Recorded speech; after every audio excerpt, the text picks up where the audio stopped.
بسم اللہ الرحمن الرحیم۔ دشمن ملک میں شادیانے بجائے جا رہے ہیں کہ پاکستان برائے فروخت ہے کوئی خریدنے والا؟ تو میں سہولت کاروں سے سوال پوچھنا چاہتا ہوں کہ بہت مبارک ہو آپ کو، وہ پاکستان جو 6% جی ڈی پی گروتھ دے رہا تھا، جو ریکارڈ ایکسپورٹس دے رہا تھا، جس کی 5 بڑی فصلیں، ریکارڈ پیداوار تھی، انڈسٹری، بڑی انڈسٹری فل کیپیسٹی پہ چل رہی تھی، پاکستان میں ریکارڈ ریمیٹنسز آ رہے تھے۔ عالمی وبا کے دوران جو 3 ممالک کا ذکر کیا ورلڈ بینک نے، ورلڈ اکنامک فورم نے، جو بہتر طریقے سے اپنے لوگوں کو بیماری سے بھی بچایا اور ملک کو، معیشت کو تباہی سے بھی بچایا، اس میں پاکستان کا ذکر تھا۔ پاکستان خوشحالی کی طرف بڑھ رہا تھا، ترقی دے رہا تھا، امپلائمنٹ ریکارڈ اس دوران جنریٹ کی گئی، لیکن پھر ایک ریجیم چینج آپریشن ہوا، اعلی کاروں کو استعمال کیا گیا، سہولت کار میسر آئے اور چلتی پھرتی معیشت کا بیڑا غرق۔ پاکستان میں ان امپلائمنٹ ریکارڈ، مہنگائی ریکارڈ، کمر توڑ مہنگائی، اور پاکستان کی تاریخ کی سب سے زیادہ مہنگائی 38% پہ۔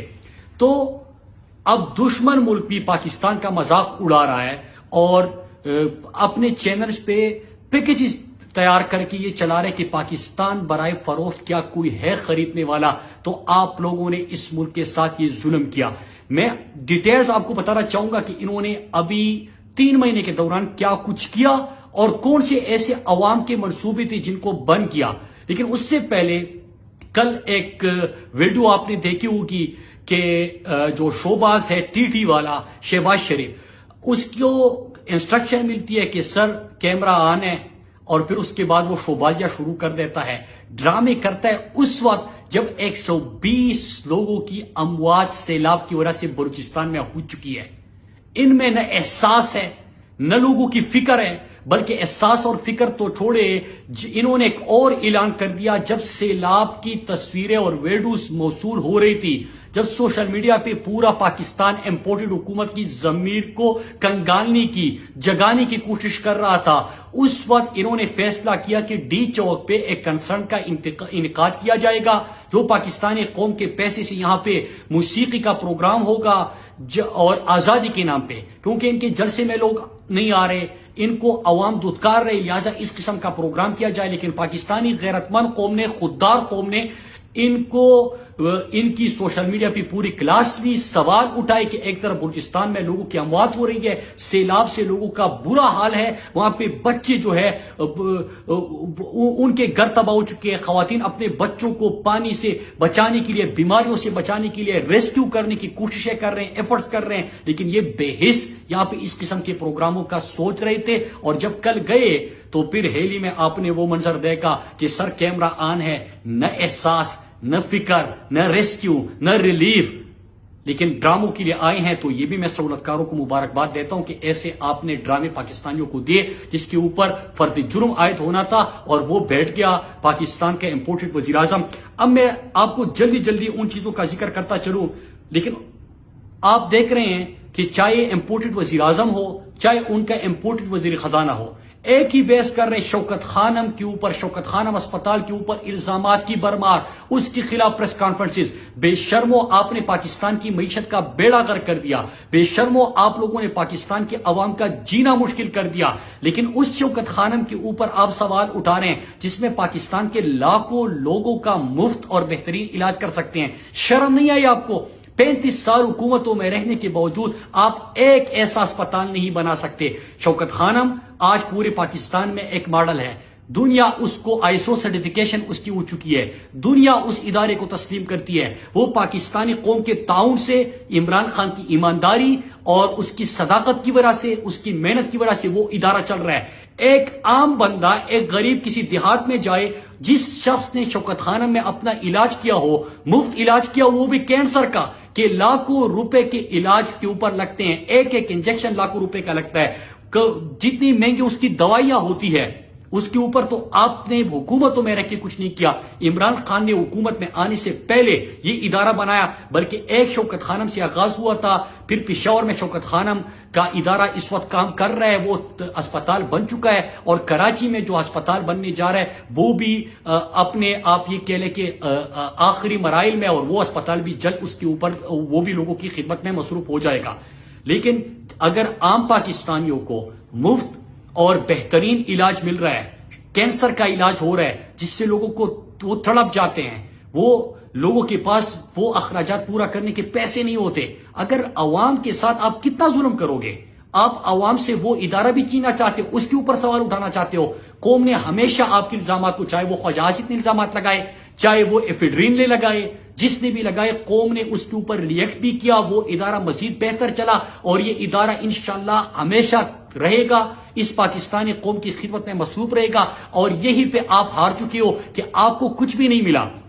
4 سال تک عمران خان حکومت میں رہے، آپ کوئی سوال ان کے اوپر نہیں اٹھا سکتے کیونکہ ایک بندہ اپنے ذاتی گھر میں رہ رہا تھا، اس نے کوئی کیمپ آفیسز نہیں بنائے تھے. وہ اگر باہر دورے بھی کرتا تھا تو جو دورہ آپ $13 لاکھ پہ کرتے تھے، عمران خان وہ دورہ $35-40 ہزار پہ کر کے آ جاتا تھا اور پاکستان کے اور اسلام کی بہتر نمائندگی بھی کرتے تھے. لیکن آپ نے یہاں پہ کچھ بھی جب نہیں ملا تو روزانہ ایک شوشہ چھوڑ دو، پھر کبھی پارٹی کے اوپر سوال کرو، پھر کبھی شوکت خانم کو موردی الزام ٹھہراؤ یا اس کے اوپر ٹارگٹ کرو، کمپین چلاؤ، پروپیگنڈا کرو. ہمیشہ آپ کو اس میں شکست ہوئی ہے اور اب بھی ہوگی. لیکن لوگوں کے ساتھ کب تک یہ ظلم کہ جو لوگوں کا سہارا بنا ہوا ہے، وہ ہر دکھیاری کی ماں ہے شوکت خانم، آپ اس کے اوپر الزام لگا رہے ہو. اور نہ صرف انہوں نے یہ کیا، اور آج ان کی پرائرٹیز آپ دیکھیں کہ الزامات لگا رہے شوکت خانم کے اوپر، لیکن عوام کے اوپر اور عام جو سازش کے ذریعے آئے تھے اور پاکستان کی معیشت کا بیڑا غرق کر دیا، اس کی طرف توجہ نہیں. عوام سے اور غریب سے ان کی دشمنی صرف شوکت خانم سے آپ کو نظر نہیں آئے گی. جس دن یہ حکومت میں آئی، آپ کو یاد ہوگا کہ پہلے دن خبر آئی کہ پناہ گاہیں بند کر دو، صحت انصاف گارڈ پنجاب میں بند کر دو، صحت انصاف گارڈ فاٹا زمشدہ اضلاع میں بند کر دو، پھر آپ نے لنگر خانے بند کر دو. احساس پروگرام جو 12,000 فی خاندان عمران خان دیتے تھے، اور احساس کے بینر تلے 100 سے زیادہ پروگراموں کا آغاز ہوا، جس میں جو غذائی قلت کے شکار بچوں کے لیے، تعلیمی وظائف کے لیے، پھر اس میں جو کوئی بھوکا نہ سوئے پروگرام کے تحت، اس طرح مختلف پروگرام اس میں تھے، ان کو بند بھی کر دیا گیا یا روک دیا گیا. تو عوام کے ساتھ، غریب کے ساتھ ان کی دشمنی ہمیشہ آپ کے سامنے ہیں.